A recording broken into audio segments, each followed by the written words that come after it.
I can never be depressed if I never slow down. Speed defies gravity. How does a plane fly through the air and defy gravity? Speed.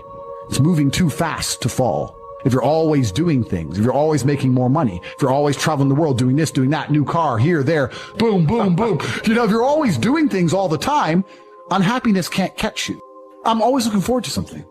I wake up every day excited.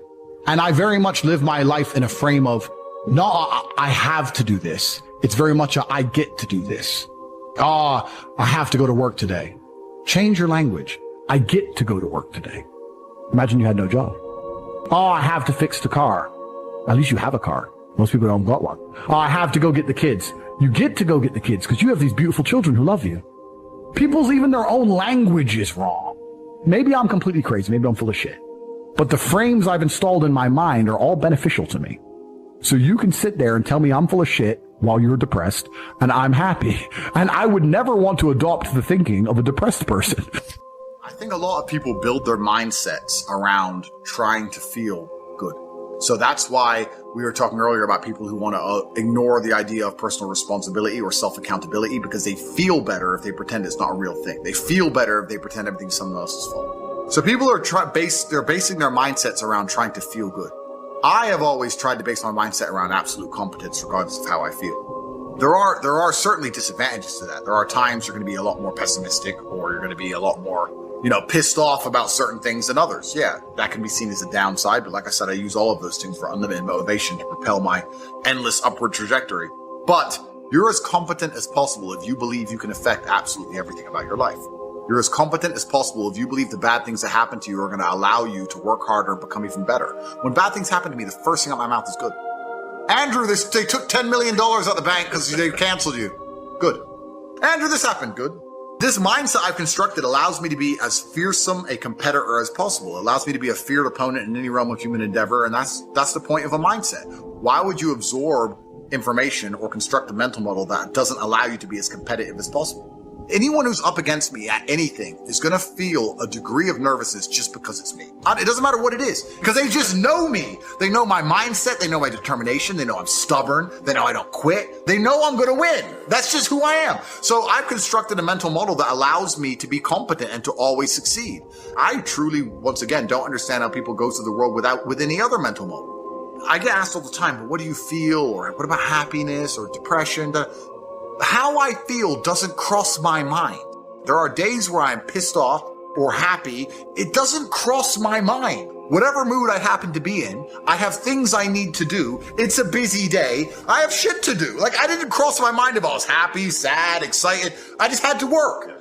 I'm certainly not a person who doesn't feel emotions because we're all human. I certainly do. But I've never prioritized them in any regard. I haven't put them in the middle of my mental model and then affected my actions based on how I feel for each one. It's absolutely and completely the opposite. That's what allows me to be competitive. If you want to be the most competitive predator on the planet, you have to be able to hunt in the day and the night. You have to be able to perform when you're happy and sad. You can't only go to the gym when you're motivated. You can't only be a competent person when your life's going well, because when your life's not going well, you're no longer competent. If you're the kind of person who can only do well when you're happy and you're competing against someone like me who can do well all the fucking time, guess what? You lose. So my mental model, most of my opinions are just based around constructing a mental model that allows me to be brutally competitive. I don't care if I'm wrong. I am more competitive as an individual if I don't believe I can become depressed. No matter what bad happens to me in my life, even if the worst things on earth that could happen to me, I could never become clinically depressed because I would never self-diagnose myself as clinically depressed because I don't believe in it. Because I don't believe in the idea of hopelessness. You cannot try and make me adopt thinking that will reduce my competitiveness as an individual. I don't believe in it. That's it. I don't believe in things that take power away from me, and I don't adopt mental models that make me less competitive. Every single mental model I have are the most efficient ones I could find. So this is how I've come to all of my conclusions as an individual. There are people sitting in a dark room right now, full-grown adults, professionals, trying to put me in jail, sitting there, analyzing my entire life, every message I've ever sent, everywhere I've ever been, and what I've ever spoken to, ever, trying to put me back in a dungeon. They've frozen all my bank accounts, have taken almost 20% of my car collection. And I smile. That's my weapon. I don't care. The reason they're trying to attack me is because I'm seen as a hero to so many young boys. And that inspires bravery in the young boys, so they're trying to kill the hero. So I can't allow them to make me sad or miserable or depressed. I refuse. That's the weapon. What else am I supposed to do? Jot this phrase down. Life and business is like the changing seasons. And then here's the next phrase. You cannot change the seasons. But make this note. You can change yourself. Human beings can live one way for 5 years and then tear up that script and live a totally different way the next 5 years. Any year you choose, you can make incredible changes in your life. Anytime you want to, you can say, I'm going to change my attitude, I'm going to change my income. Take on that as your God-given right as a human being to change your life to whatever degree you want it to change.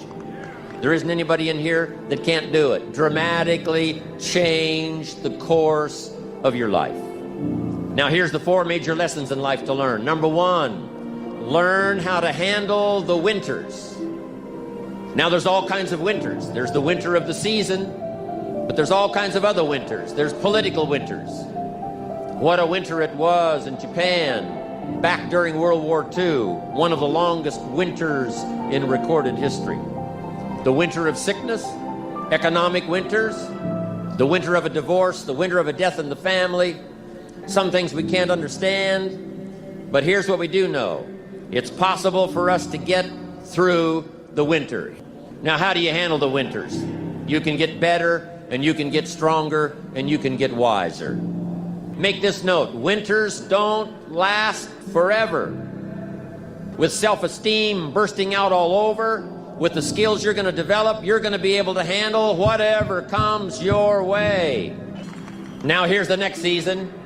It's called the season of spring. Sometimes the winter seems long, but sure enough, eventually, winter has to give way to the spring. Just hang in there when the night is long. Hang in there when it's dark, and your spring will surely come. It is true that the dark time doesn't last forever, but here's what you've got to also understand. Spring doesn't last forever. Take advantage. Don't be distracted, especially in the spring.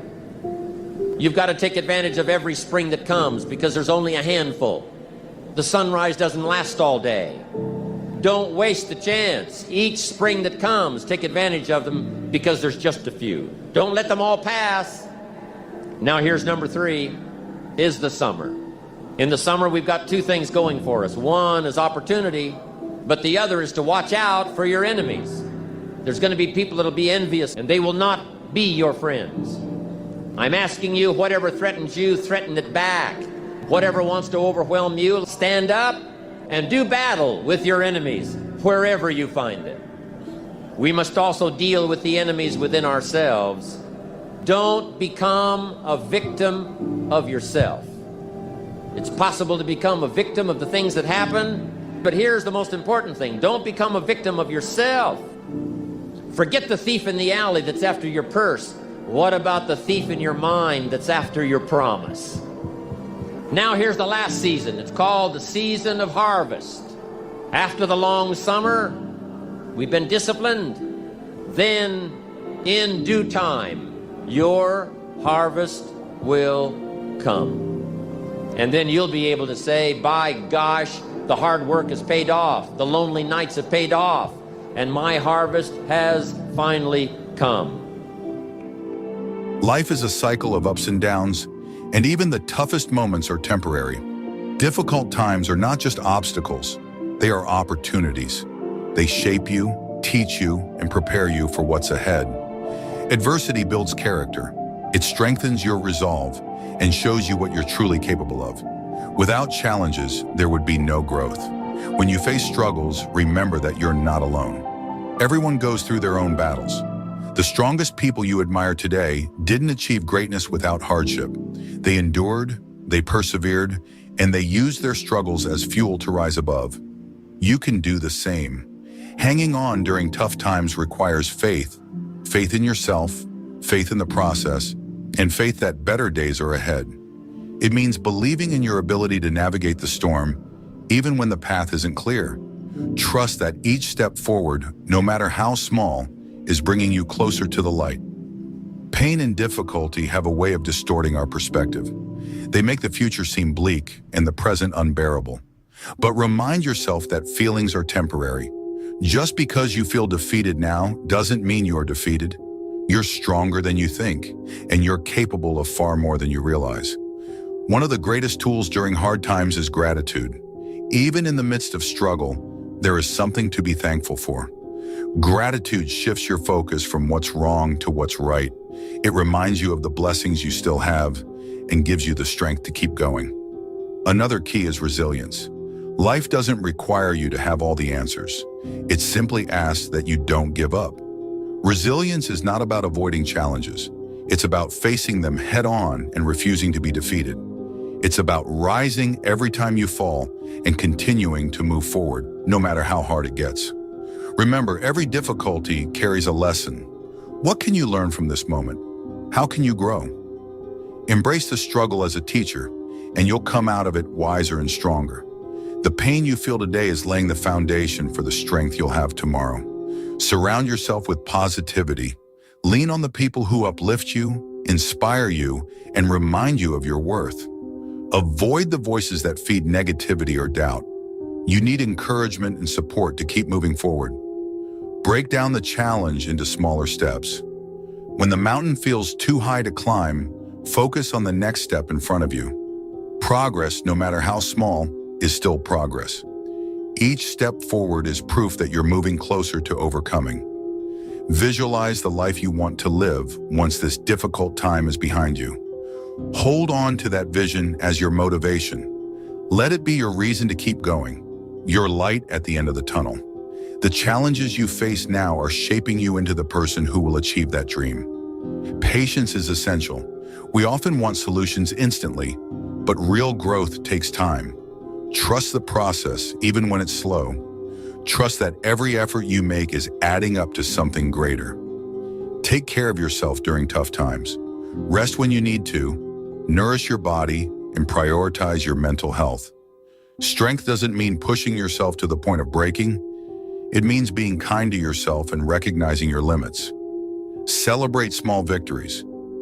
Even in hardship, there are moments of success, things you've accomplished, lessons you've learned, or progress you've made. Acknowledge those wins and let them remind you of your capability. Your current struggle doesn't define you. It's just one chapter in your story, and your story isn't over yet. Don't let temporary difficulties make you lose sight of your permanent potential. Life is full of seasons, and this tough season will pass. Hang on. Stay strong. You are capable of enduring more than you think, and you are closer to a breakthrough than you realize.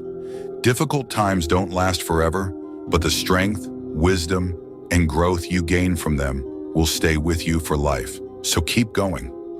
One day you'll look back on this moment, not with regret, but with pride. You'll see how far you've come and realize that the struggle was worth it. The sun is waiting to shine again. Just hold on until it does.